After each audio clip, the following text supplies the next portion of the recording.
Almost complete कर चुके हैं। एक लेक्चर बचता है जिसमें अपन कुछ मिसलेनियस क्वेश्चंस करेंगे। तो अपने केमिकल इक्विलिब्रियम का टॉपिक और रह रहा है, ठीक है। इतना इंपॉर्टेंट टॉपिक नहीं है, लेकिन स्किप करने की भी जरूरत नहीं है, क्योंकि हमने देखा है कि इक्विलिब्रियम कांस्टेंट सिर्फ एक चीज पे डिपेंड करता है, that is temperature. Temperature vary करने पे इक्विलिब्रियम कांस्टेंट भी क्या हो रहा है, हमारा वेरी कर रहा है। तो हमको उसकी डिपेंडेंसी देखना थोड़ा सा जरूरी हो जाता है। तो इसको देखना अपन स्टार्ट करते हैं। तो देखो यहाँ पे, अगर मैं रिएक्शन के लिए ग्राफ प्लॉट करता हूं और ग्राफ में कुछ इस तरीके से ले रहा हूं, ये ग्राफ है, ठीक है।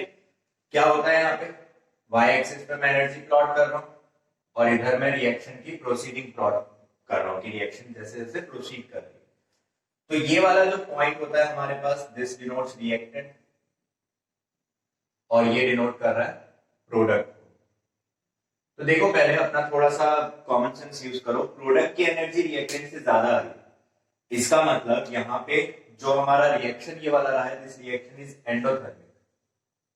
अब हम इसको मैथमेटिकली भी देख सकते हैं। कैसे देख सकते हैं, देखो यहाँ पे ये जो गैप आ रहा है ये रिएक्टेंट की एंथैल्पी होगी, और ये जो गैप आ रहा है ये प्रोडक्ट की एंथैल्पी होगी, ठीक है। और इन दोनों के बीच में जो डिफरेंस होता है, ये वाला जो डिफरेंस है, वही क्या है मेरा, del H, change in enthalpy, ठीक। तो चेंज इन एंथैल्पी मुझे यहां से क्या दिख रहा है, that should be product minus reactant. अब देखो clearly HP is greater than HR, HP is greater than HR, तो जो डेल एच है मेरा ये ग्रेटर देन जीरो आएगा। कुछ भी हो जाए then del H will be greater than zero, और अगर डेल एच मेरा ग्रेटर देन जीरो आ रहा है then it is endothermic curve, ठीक है। तो ये जो अभी हमने बनाया ये एंडोथर्मिक कर्व बनाया है, ठीक है। कुछ और चीजें भी देखते हैं यहाँ पे। देखो जो फॉरवर्ड रिएक्शन के लिए टोटल एनर्जी लगी, मतलब रिएक्टेंट को जितनी एनर्जी लेनी पड़ी इस हाईएस्ट पॉइंट तक पहुंचने के लिए जहां पे इंटरमीडिएट की फॉर्मेशन होती है, तो इसको हम बोलते हैं activation energy for forward reaction. क्योंकि हम इक्विलिब्रियम के बारे में पढ़ रहे हैं, तो यहाँ पे रिएक्शन के बैकवर्ड आने की भी पॉसिबिलिटी है। तो इधर मेरा बैकवर्ड रिएक्शन के लिए एक्टिवेशन एनर्जी क्या हो जाएगा, this should be activation energy for backward. तो अब अगर इस डायग्राम को ध्यान से देखो तो डेल एच को लिखने का एक और तरीका हो सकता है कि डेल एच को मैं क्या लिख दूं, activation energy of forward minus activation energy of backward, minus activation energy of backward. तो ये एक तरीका और हो सकता है लिखने का कि del H is activation energy of forward minus activation energy of backward. तो ये रिलेशन हमारे लिए इंपॉर्टेंट है, हम इस रिलेशन को यूज करने वाले हैं, ठीक है। अभी आगे जो डेरिवेशन करने वाले हैं उसमें इसको हम यूज करेंगे, ठीक है। देखो फिर एक इक्वेशन अपने पास होती है which is k equals to a e minus EA by RT। क्या इक्वेशन है ये, दिस इज एरेनियस इक्वेशन, ठीक है। दिस इज एरेनियस इक्वेशन, जहां पे ये a क्या होता है, इसको हम एरेनियस कांस्टेंट भी बोलते हैं, या फिर इसको प्री एक्सपोनेंशियल फैक्टर भी बोला जाता है। प्री एक्सपोनेंशियल फैक्टर क्यों, देखो यहाँ पे इससे पहले लगा हुआ इसलिए प्री एक्सपोनेंशियल फैक्टर। ये वही चीज है जो कोलिजन थ्योरी में मैंने तुम लोगों को बताया था कि कोलिजन थ्योरी में ओरिएंटेशन भी इंपॉर्टेंट होता है और किस वेलोसिटी से टकरा रहे हैं वो भी इंपॉर्टेंट होता है। और ये क्या है हमारा, this is constant, equilibrium constant, ठीक है। तो इस इक्वेशन को अब हम यूज करने वाले हैं किसके लिए, फॉरवर्ड के लिए भी और बैकवर्ड के लिए, ठीक है। कोई दिक्कत नहीं यहां तक, चलो। तो एक रिलेशन ये है अपने पास, मैं इसको फिर से लिख लेता हूं, और एक इक्वेशन ये है। चलो तो यहां पर फॉर्मूला थोड़ा सा इसका डिराइव करने की कोशिश करते हैं कि किस तरीके से टेम्परेचर पे डिपेंडेंसी हम लोग निकालेंगे। चलो यहां देखो हमारे पास एक रिलेशन आया that del H is equal to activation energy of forward minus activation energy of backward. किसके लिए आया ये हमारे पास आया फॉर एंडोथर्मिक, ठीक। हमने एरेनियस इक्वेशन लिखी k is equal to a minus by RT, ठीक है। अब इसी इक्वेशन को अगर मैं फॉरवर्ड के लिए लिखता हूं k फॉरवर्ड, तो यहां पे जो कांस्टेंट होगा उसको मैं a फॉरवर्ड बोल रहा हूं, e माइनस EA फॉरवर्ड, और R और T तो कांस्टेंट है, ठीक है। फॉर द सेम रिएक्शन अगर मैं बैकवर्ड लिखता हूं तो के बी, ये क्या हो जाएगा A B E minus backward reaction के लिए एक्टिवेशन एनर्जी। कोई तकलीफ? अब हमको इक्विलिब्रियम कांस्टेंट कैसे निकालना होता है, क्या करते हैं हम उसके लिए, फॉरवर्ड अपॉन बैकवर्ड, तो इसको डिवाइड कर देते हैं। के एफ अपॉन के बी अगर मैं करता हूं तो यहां पे आएगा A F upon A B, ये क्या हो जाएगा देखो E minus E F upon R T, और इधर डिनोमिनेटर में E minus E A B upon R T. इसको ऊपर ले जाओ तो ये प्लस में चला जाएगा। क्या बना है यहाँ पे? अच्छा एक चीज और देखो, के एफ अपॉन के बी, इसको अब मैं के लिख सकता हूं, इक्विलिब्रियम कांस्टेंट, यही था when rate of forward reaction is equal to backward reaction, rate of forward is equal to rate of backward, और ये भी एक कांस्टेंट आएगा, कांस्टेंट अपॉन कांस्टेंट करेंगे तो एक कांस्टेंट ही आएगा, इसको मैं लिख देता हूं ए, ठीक है, तो इसको मैं डिनोट कर रहा हूं कैपिटल ए से। क्लियर? इसको थोड़ा सा हाईलाइट कर देते हैं कहीं मिक्स ना हो जाए। ठीक है, इधर देखो ये एक्सपोनेंट ऊपर जाके एडिशन में चला गया, तो ये क्या बना minus E F upon R T plus E A B upon R T. क्या मैं यहां से आर टी कॉमन ले सकता हूं? ले सकते हैं बिल्कुल, ठीक है, तो ये क्या हुआ के A E minus E F, minus में मैंने बाहर निकाला है तो ये E A B upon R T, ये लिखा जा सकता है। अब ये क्या है, E F minus E A B is del H, तो यहां पे सब्स्टिट्यूट करते डेल एच, इधर अगर डेल एच सब्स्टिट्यूट करते हैं तो K is equal to A E minus del H by R T. हमने अपना कांस्टेंट इस फॉर्म में निकाल लिया।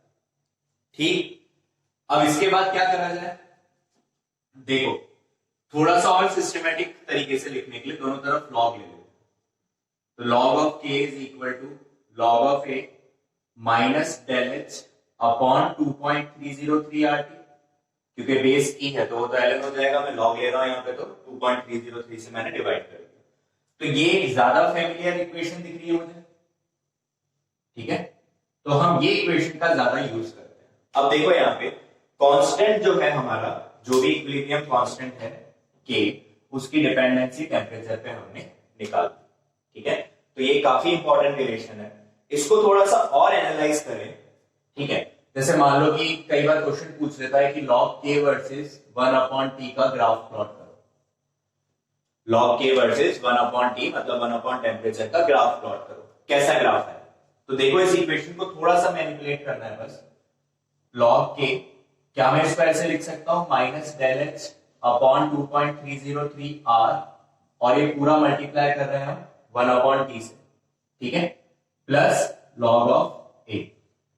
क्या ये इक्वेशन हमको ऐसी दिख रही है, y equals to M X plus C, straight line का इक्वेशन है, मतलब अगर मैं कर्व प्लॉट करता हूं लॉग के और 1 अपॉन टी के बीच में, वो कैसा आएगा, स्ट्रेट लाइन, और ये आ रहा है यहाँ पे m की वैल्यू, मतलब ये हमारा स्लोप है, कैसी स्लोप दिख रही है, नेगेटिव स्लोप, तो हम यहाँ पे ग्राफ बहुत इजीली प्लॉट कर सकते हैं।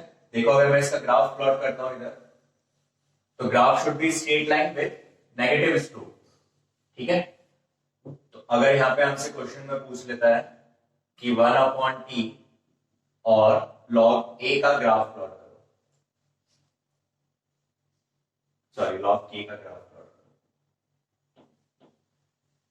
ठीक है, देखो ग्राफ किस तरीके से आएगा, नेगेटिव स्लोप दिखाते हैं, तो ये अपना ग्राफ हो जाना चाहिए, where slope is minus del H upon 2.303 R. तो कई बार डायरेक्टली स्लोप कैलकुलेट करने के लिए भी दे देता है, या फिर क्वेश्चन को थोड़ा सा ट्रिकी बना सकता है, कैसे बनाएगा कि लॉग के और 1/t का ग्राफ प्लॉट करके दे देगा, स्लोप की कुछ वैल्यू दे देगा, तो हमको पता होना चाहिए कि this slope is equal to minus del H upon 2.303 R, R तो कांस्टेंट है, ये कांस्टेंट है, तो क्या हम यहां से अपना चेंज इन एंथैल्पी निकाल सकते हैं? तो इस तरीके से चेंज इन एंथैल्पी आ जाएगा यहाँ पे, और चेंज इन एंथैल्पी आ गया तो फिर एक्टिवेशन एनर्जी फॉरवर्ड और बैकवर्ड भी निकाला जा सकता है, ठीक है, तो इस तरीके से हमने यहाँ पे इस ग्राफ की प्लॉटिंग करी। तो अब मेरे पास ये तो आ गया कि टेम्परेचर डिपेंडेंसी है, अब हमको क्या देखना है कि लेट से किसी एक टेम्परेचर पे कांस्टेंट दे रखा है K1, फिर टेम्परेचर चेंज कर दिया T1 से T2 कर दिया, तो कांस्टेंट भी चेंज होएगा K1 से K2 because equilibrium constant is dependent on temperature, temperature change करते ही इक्विलिब्रियम कांस्टेंट चेंज हो जाएगा। तो उसके लिए हम रिलेशन किस तरीके से निकाल सकते हैं उसको भी देख लेते हैं इधर। कुछ नहीं करना है, जो इक्वेशन हमने डिराइव करी है उसको दो अलग अलग केसेस के लिए देख लेते हैं। जैसे मान लो एट T1 में देखता हूं टेम्परेचर T1, तो मैं यहां पे लिख दूंगा log K1 is equal to log A minus del H upon 2.303 R T1। फिर मान लो कि टेम्परेचर T2 पे अब देखते हैं, तो यहाँ पे क्या लिख सकते हैं log K2 is equal to log A minus del H upon 2.303 R T2। Same reaction की बात हो रही है तो यहाँ पे डेल H वगैरह चेंज करने का कोई सेंस है। इसको फर्स्ट इक्वेशन बोल देते हैं, इसको सेकंड में से फर्स्ट को सब्ट्रैक्ट करता हूं तो ये क्या बन रहा है expression log K2 minus log K1, ये तो कैंसिल आउट हो गया, ठीक है। इधर क्या आया minus del H upon 2.303 R T2 plus del H upon 2.303 R T1, ठीक है। अब इसको क्या लिख सकते हैं, ये सब्ट्रैक्शन में आ रहा है तो log में ही डिवीजन में चला जाएगा log K2 by K1। इधर यहां पे देखो मैं डेल H 2.303 R को अगर बाहर निकालता हूं तो this will be del H 2.303 R अगर मैं कॉमन ले लेता हूं, ठीक है, ये हमने कॉमन ले लिया, एक सेकंड।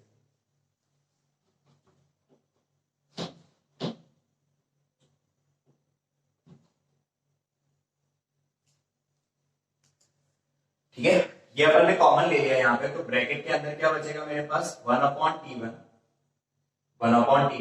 Minus 1/T2। थोड़ा और ढंग से अगर हम इसको लिख लें तो ये हो गया log K2 upon K1 is equal to del H upon 2.303 R T2 minus T1 upon T1 T2, ठीक है। तो ये हमारे पास एक्सप्रेशन आ गया change in equilibrium constant with change in temperature.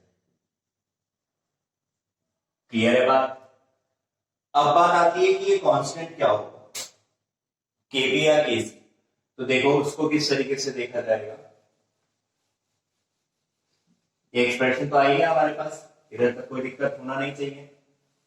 तो अभी एक्सप्रेशन आने के बाद अगर मैं केबी की टर्म्स में लिखता हूं तो देखो केपी की टर्म्स में ये क्या हो जाएगा log kp2 upon kp1 is equal to same del H upon 2.303 R T2 minus T1 upon T1। पहला इक्वेशन। अगर इसको Kc में लिखते हो तो log Kc2 upon Kc1 del H की जगह हम लिखेंगे चेंज इन इंटरनल एनर्जी। बस इस माइन्यूट से चेंज का हमको ध्यान रखना होगा, क्या लिखेंगे हम change in internal energy which is del E। कोई दिक्कत इसमें, तो केसी में अगर एक्सप्रेशन लिखना ये लिखा जाएगा, ठीक है, जहां पे डेल E क्या है हमारा, del E is change in internal energy. Clear है बात, कोई ऐसी बड़ी चीज हमने नहीं देखी है। और डेल H और डेल E में क्या रिलेशन होता है, del H is equal to del E minus del Ng RT। Thermodynamics देखा होगा उधर। तो हम ये एक्सप्रेशन भी यूज कर सकते हैं, अगर मुझे डेल H को डेल E में कन्वर्ट करना है तो फिर केसी निकालने के लिए डेल E में कन्वर्ट करना पड़ेगा, ठीक है। तो ये एक रिलेशन इंपॉर्टेंट है, ये रिलेशन इंपॉर्टेंट है, ये रिलेशन पता होना चाहिए, ये हमने डिराइव कराई है। और इससे पहले एक इक्वेशन हमने और निकाली थी जहां पे हम चेंज इन टेम्परेचर वाला केस नहीं देख रहे थे, सिर्फ हमने क्या देखा था कि कांस्टेंट टेम्परेचर पे कैसे डिपेंड है। क्लियर है ये बात, ठीक है। तो चलो फिर इस पे एक दो न्यूमेरिकल देख लेते हैं।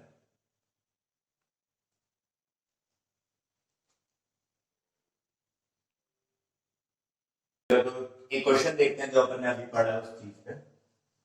अच्छा, उस पे आगे बढ़ने से पहले देखो ये जो एक्सप्रेशन लास्ट में लिखा था अपन ने, इसमें साइन करेक्ट कर देना, माइनस नहीं होता है, देयर शुड बी प्लस, ठीक है। Del H is equal to del E plus del Ng RT, मतलब change in enthalpy is equal to change in internal energy plus del Ng RT। Question देखते हैं, for the reaction SnO2 solid, तो इसका मेरे लिए कोई काम नहीं है, सिमिलरली इसका मेरे लिए कोई काम नहीं है। At 500 kelvin where the steam hydrogen mixture has 25% of hydrogen, तो मेरे को जो कंडीशन दे रखी है उसके हिसाब से अगर मैं देखूं तो एट 500 केल्विन हाइड्रोजन मुझे दे रखा है 25%, तो स्टीम कितना हो जाएगा 75%, ठीक है। सिमिलरली 700 केल्विन का हमको दे रखा है दैट हाइड्रोजन इज 10%, ठीक है, हाइड्रोजन इज 10%, राइट। तो स्टीम कितना हो जाएगा इस टाइम पे, स्टीम विल बी 90%। अब बोल रहे हैं calculate their activation energy for backward reaction, मतलब मुझे यहाँ पे निकालना है EAB। तो पहले मुझे ये भी पता होना चाहिए कि रिएक्शन एंडोथर्मिक आ रही है या नहीं आ रही है, तो चलो देखते हैं कैसे करेंगे।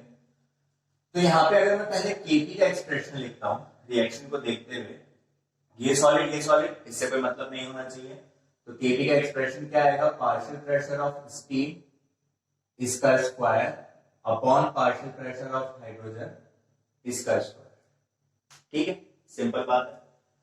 फिर एट 500 केल्विन अगर हम देखते हैं तो डेटा मेरे पास सारा का सारा है, इसको यूज करा जाए तो Kp will be,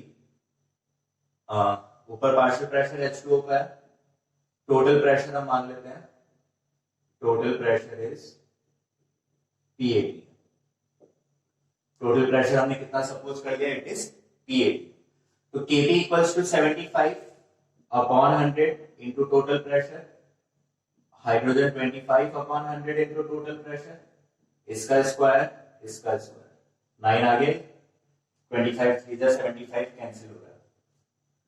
eight 700 kelvin अगर हम देखते हैं तो देखो यहाँ पे Kp क्या हो जाएगा, इसको Kp1 और इसको Kp2 बोलते हैं, दो अलग अलग टेम्परेचर पे निकाल रहे हैं। यह आ जाएगा मेरे पास 90 upon 100 into total pressure, 10 upon 100 into total pressure, इसका स्क्वायर, दिस विल बी 81, 9 का स्क्वायर, ठीक है। तो हमारे पास Kp1 और Kp2 की वैल्यू यहाँ पे आ गई। अब हमने पढ़ा है दो डिफरेंट टेम्परेचर की डिपेंडेंसी अभी देखी है, तो यहाँ पे हम लिख सकते हैं Kp2 अपॉन Kp1 अगर मैं करता हूं तो that will be del H upon 2.303 R T2 minus T1 upon T1 T2, ये फॉर्मूला यूज करना है, इसकी वैल्यू है हमारे पास, अभी निकाली ना हमने, ठीक है, sorry, log Kp2 upon Kp1, कोई दिक्कत, ठीक है। तो ये वैल्यू हमने यहाँ पे निकाल रखी है, इसमें कोई दिक्कत, चलो आगे बढ़ते हैं। तो अब वैल्यूज डाल के इसको सॉल्व करना स्टार्ट करते हैं। अब कुछ खास हमारे पास बचा नहीं है करने के लिए, वैल्यू सब्स्टिट्यूट करनी है। Kp2 Kp1 की वैल्यू 81 अपॉन 9 लॉग में डेल H नहीं पता है, 2.303 8.314 लेंगे R की value, temperature is 700 minus 500 upon 700 into 500, ठीक है। इसको सॉल्व करूंगा, डेल H की वैल्यू आ जाएगी, देखो यहां से हम क्लियरली देख सकते हैं कि डेल H मेरे पास कैसा आने वाला है, पॉजिटिव, इसका मतलब reaction is endothermic. If reaction is endothermic तो del H will be activation energy of forward minus activation energy of backward. Del H हमने यहां से निकाल ही दिया, लेट्स से x जूल आ रही है, तो यहाँ पे x सब्स्टिट्यूट करा, एक्टिवेशन एनर्जी ऑफ फॉरवर्ड हमको दे रखा था 39.9 किलो जूल, जूल में कन्वर्ट कर लो, minus activation energy of backward, इधर से मेरे पास क्या आ जाएगा, एक्टिवेशन एनर्जी ऑफ बैकवर्ड।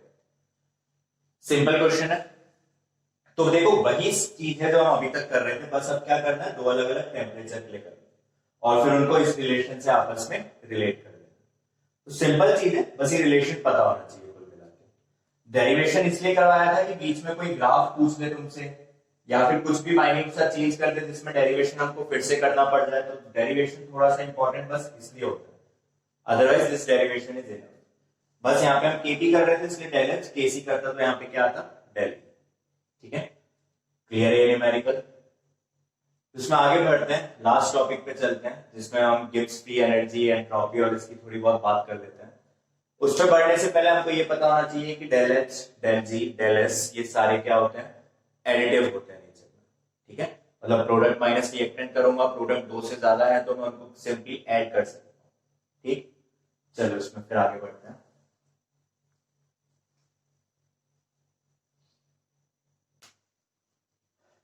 चलो तो एकदम लास्ट टॉपिक आता है अपना thermodynamics and chemical equilibrium.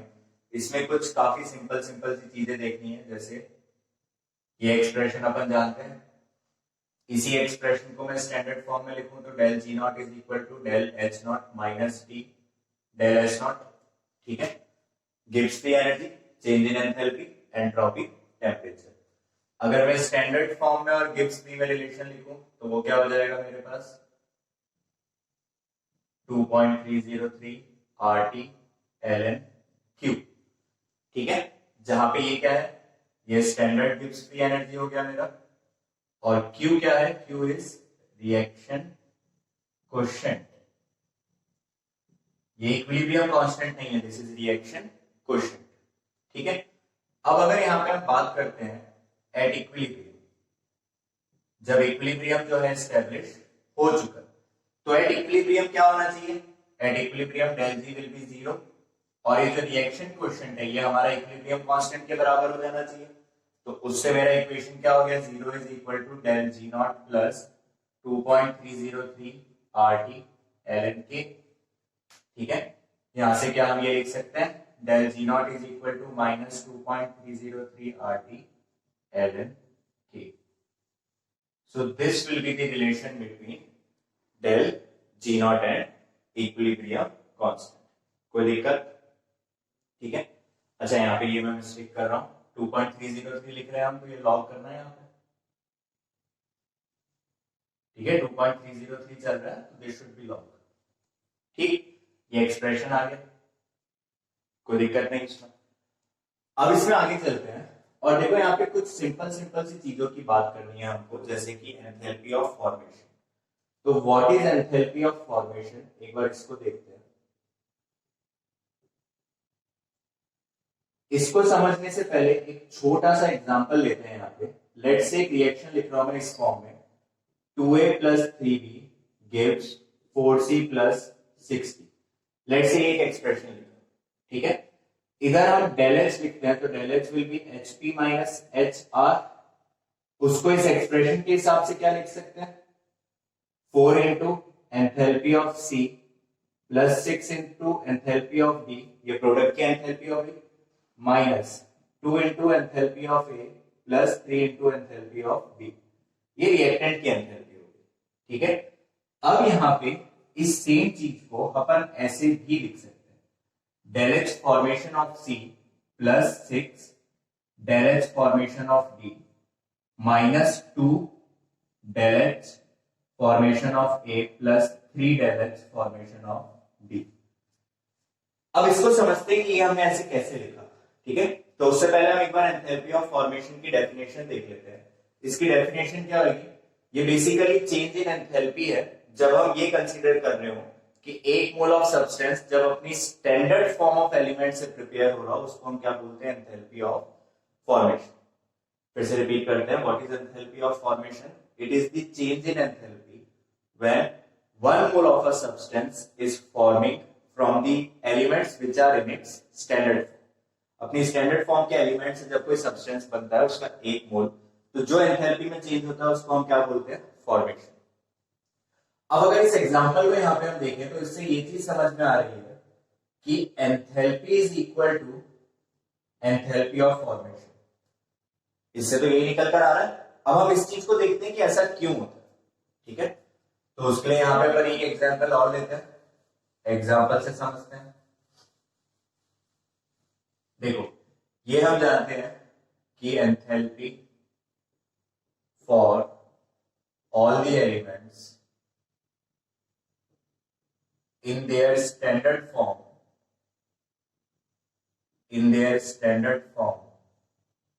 is 0, ठीक है।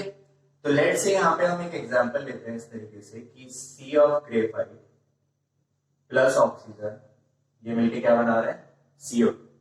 तो यहां पे अगर मैं एंथैल्पी ऑफ सी ग्रेफाइट लिखता हूं तो ये अपनी स्टैंडर्ड फॉर्म में, दिस विल बी 0। सिमिलरली अगर मैं ऑक्सीजन के लिए लिखता हूं ये अपनी स्टैंडर्ड फॉर्म में, दिस विल बी 0। सिमिलरली अगर नाइट्रोजन आता है तो नाइट्रोजन इसी फॉर्म में एग्जिस्ट करता है, 0। हाइड्रोजन आता है इसी फॉर्म में एग्जिस्ट करता है, 0। लेकिन अगर मैं यहाँ पे एंथैल्पी लिखता हूं CO2 तो देखो this is not the standard form, ये कुछ स्टैंडर्ड एलिमेंट से मिलके बना है, ठीक है। तो इसके लिए जो एंथैल्पी होगी that will B not 0। Similarly NH3 अगर लिख देता हूं दिस विल बी नॉट 0, ठीक है। तो इसी कंसेप्ट को यूज करके ये एक्सप्रेशन आता है किस तरीके से। अगर मैं इस एक्सप्रेशन के लिए लिखता हूं तो क्या लिखता हूं यहाँ पे, HC of graphite plus H of O2 is equal to H of CO2, ठीक है। या इसको इस तरीके से मत लिखो, ऐसे लिखो डेल एच ऑफ फॉर्मेशन। क्या होता मेरे पास, CO2 की एंथैल्पी माइनस रिएक्टेंट की enthalpy which is H of graphite plus H of O2, और ये दोनों ही हमने क्या चेक करा, स्टैंडर्ड फॉर्म में है, 0 हो गया। तो यहां से क्या आया, del HF is equal to HCO2, मतलब कि जो एंथैल्पी है वही हमारे पास फॉर्मेशन के बराबर है। सेम चीज हमने यहाँ पे लिखी, ठीक है। तो यहाँ पे हम ये चीज लिख सकते हैं या बोल सकते हैं that enthalpy of formation is the enthalpy of substance. हमने वेरीफाई करा है, तो enthalpy of formation is the enthalpy of substance. Same statement stands true for free energy and entropy. Same statement stands true for free energy and entropy. अगर मैं यहाँ पे free energy और entropy का फ्लो देखूं तो वो एग्जैक्टली सेम होगा। मैं सेम तरीके से एंट्रोपी के लिए भी लिख सकता हूँ, सेम तरीके से फ्री एनर्जी के लिए भी लिख सकते हैं, ठीक है। क्लियर है बात। तो अब इस पे कुछ एक न्यूमेरिकल देख लेते हैं और फिर अपना chemical equilibrium chapter will be complete, ठीक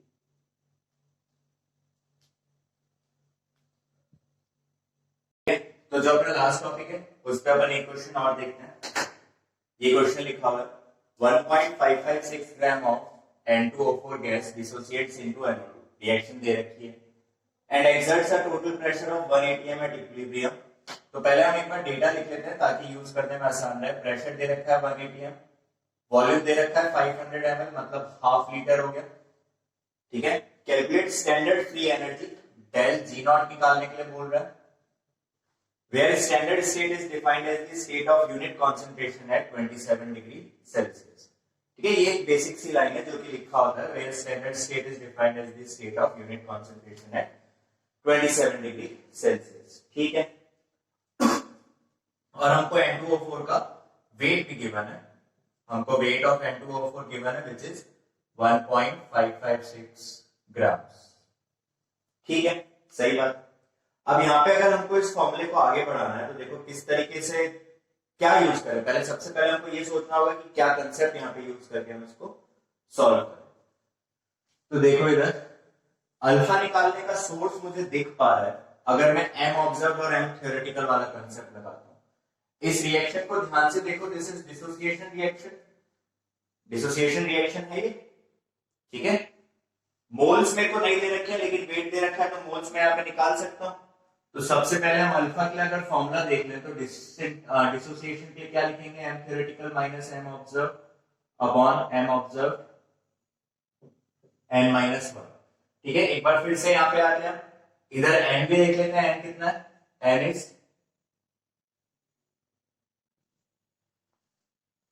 प्रोडक्ट में कितने बन रहे हैं, 2 बन रहे हैं, N इज 2। चलो आगे बढ़ते हैं। अब सारा डेटा है अपने पास, तो सबसे पहले देखो अगर मैं इसको यूज करता हूं PV इक्वल्स टू nRT, तो मोल्स नहीं है लेकिन इसको मैं ऐसे मॉडिफाई कर सकता हूं, वेट अपॉन मास, मास ऑब्जर्व आना चाहिए, ठीक है। तो मास ऑब्जर्व हमको निकालना पड़ेगा, मास ऑब्जर्व इधर से कुछ कर सकते हैं, नहीं कर सकते, यहीं से निकालते हैं।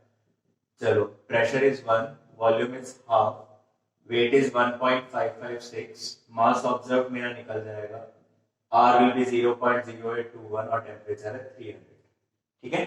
इधर से जब हम सॉल्व करते हैं इसको तो मेरा मास ऑब्जर्व अप्रोक्सीमेटली 76.65 ग्राम के आसपास आएगा। अब जब मास ऑब्जर्व आ गया ये वैल्यू उठा के हम यहाँ पे डालेंगे, M थ्योरेटिकल मुझे पता ही है, N2O4 का मास कितना हो जाएगा 92 ग्राम्स। तो इधर से अल्फा की वैल्यू भी निकाल सकते हैं इजीली। अल्फा कितना हो जाएगा 92 minus 76.65 upon 76.65 n is 2 2 minus 1। Let's say approximately इतना आ गया, मैं श्योर नहीं उतना ही आएगा, लेकिन हम मान लेते हैं क्योंकि इसको सॉल्व करके निकाल लेना 0.2 आ रहा है, आगे यूज करने के लिए इसको वैल्यू दे रहा हूं 0.2 वैल्यू। ठीक है, इस रिएक्शन में अगर अपन देखें, इसके मैं A मोल्स मानता हूं स्टार्टिंग में, तो ये 0 होगा। At equilibrium A1 minus alpha, ये 2A अल्फा हो जाएगा। ठीक है, तो मोल्स एट इक्विलिब्रियम कितने आ गए, मोल्स एट इक्विलिब्रियम हो गए A1 प्लस अल्फा, कोई दिक्कत नहीं। अब इस रिएक्शन के लिए अगर मैं Kp लिखता हूं, Kp विल NO2 का पार्शियल प्रेशर उसका स्क्वायर अपॉन N2O4 का पार्शियल प्रेशर। ठीक है, कोई तकलीफ नहीं होनी चाहिए यहां तक। चलो तो इसमें आगे बढ़ते हैं अपन। ध्यान रहे गिब्स फ्री एनर्जी निकालना है स्टैंडर्ड फॉर्म में, डेल जी नॉट निकालना है मुझे। ठीक है, तो Kp का एक्सप्रेशन अब अगर मैं यहां से लिखता हूं तो वो क्या आएगा, देखो ध्यान से, 2A alpha upon total moles into pressure. Pressure हमको कितना दे रखा था, प्रेशर वाज 1 आई गेस, इसका स्क्वायर, और नीचे क्या आ रहा है A1 minus alpha upon total moles A1 plus alpha into 1, इसका कोई स्क्वायर नहीं है। ठीक है, तो A से A कैंसिल हुआ, 1 प्लस अल्फा से 1 प्लस अल्फा कैंसिल हुआ, एक 1 प्लस अल्फा बचेगा, तो वो नीचे इसके साथ 1 माइनस अल्फा और 1 plus alpha 1 minus alpha square हो जाएगा, तो ये आ रहा है 4 alpha square upon 1 minus alpha square. ठीक है, ये हमारे पास किसकी वैल्यू आ गई, this is the value of Kp, और अल्फा हम ऑलरेडी निकाल चुके हैं, कितना बोला मैंने यहाँ पे, कितना लिया 0.2, ये मैं अज्यूम कर रहा हूं, ये वैल्यू इधर डाल दी तो यहाँ पे वैल्यू डालते Kp की वैल्यू आ जाएगी, कोई दिक्कत नहीं होनी चाहिए इसमें। ठीक है, अब अगर Kp आ गया तो डेल जी नॉट का एक्सप्रेशन क्या होता है, माइनस 2.303 RT log Kc। तो अब हमको Kc चाहिए, Kc निकाल सकते हैं अगर Kp है मेरे पास तो, व्हाट इज Kc, इस एक्सप्रेशन से Kc निकाल सकते हैं, डेल n इज 1। ठीक है, प्रोडक्ट माइनस, देखो ये प्रोडक्ट है, माइनस ये करो तुम्हारे पास 1 आ रहा है, इसमें किसी को कोई तकलीफ नहीं होनी चाहिए, देख लो एक बार अच्छे से, क्लियर है ये। ठीक है, तो यहां से हम Kc की वैल्यू निकाल लेंगे, ये Kc की वैल्यू यहां पे सब्स्टिट्यूट करा, डेल जी नॉट की वैल्यू आ गई, यही पूछ रहा था सवाल में। ठीक, एक लास्ट क्वेश्चन इस पे अपन करते हैं। ठीक है,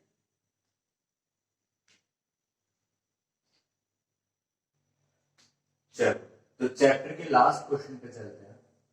देखो इस क्वेश्चन में कुछ काफी भारी भारी वर्ड्स आ रहे हैं, ग्लूटामेट, ग्लूटामाइन, कोई मतलब नहीं है इनसे, ना तुमको इसका स्ट्रक्चरल फॉर्मूला, मॉलिक्यूलर फॉर्मूला पता होने की जरूरत है। क्वेश्चन को पढ़ो, एट 37 डिग्री सेल्सियस, मतलब temperature is 310 kelvin, delta G naught for following reaction was found to be 15.7 kilojoule per mole. तो डेल्टा जी नॉट पहली रिएक्शन के लिए हमको दे रखा है 15.7 into 10 to the power 3 joule per, kilojoule में है, जूल में कन्वर्ट कर लिया। Another biological reaction is hydrolysis of ATP into ADP plus phosphate, for which del G naught is this।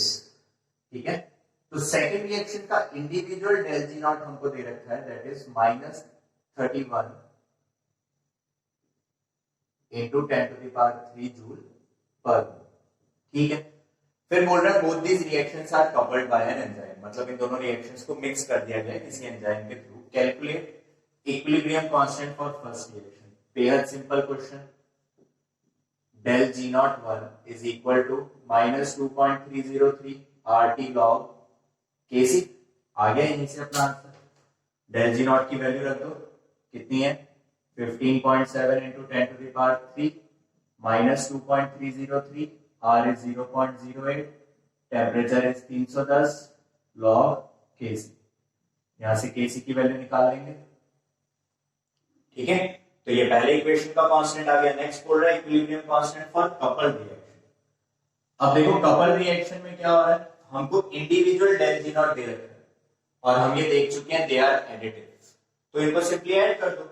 जो कपल रिएक्शन है उसके लिए डेल जी नॉट क्या हो जाएगा, del G naught of 1 plus del G naught of 2 which is 15.7 minus 31। Clear है बात? तो ये कितना आया, 0.3 16 16 4 15 15.3 15.3 किलो जूल पर मोल। ठीक है, अब इसको मोल में कन्वर्ट कर देते हैं, तो 15.3 इंटू 10 टू द पावर 3, ये डेल जी नॉट की वैल्यू आ गई।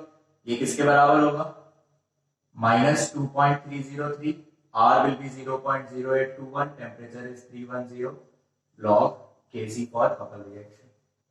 तो इधर से हमारे पास आ जाएगा Kc for couple reaction। Simple concept है, ठीक है। बस प्रॉब्लम क्या है, अगर नहीं पता होगा तो फिर हम इसको सॉल्व नहीं कर सकते। तो कुल मिला के देखो, तो दिस एक्सप्रेशन इज इंपॉर्टेंट, ये पता होना important that they are additive, तभी हम इस क्वेश्चन को प्रोसीड कर पाएंगे। तो ये अपना केमिकल इक्विलिब्रियम भी खत्म होता है। तो बेसिकली अब अपना इक्विलिब्रियम पूरा कंप्लीट केमिकल एंड आयन, ठीक है। Thank you.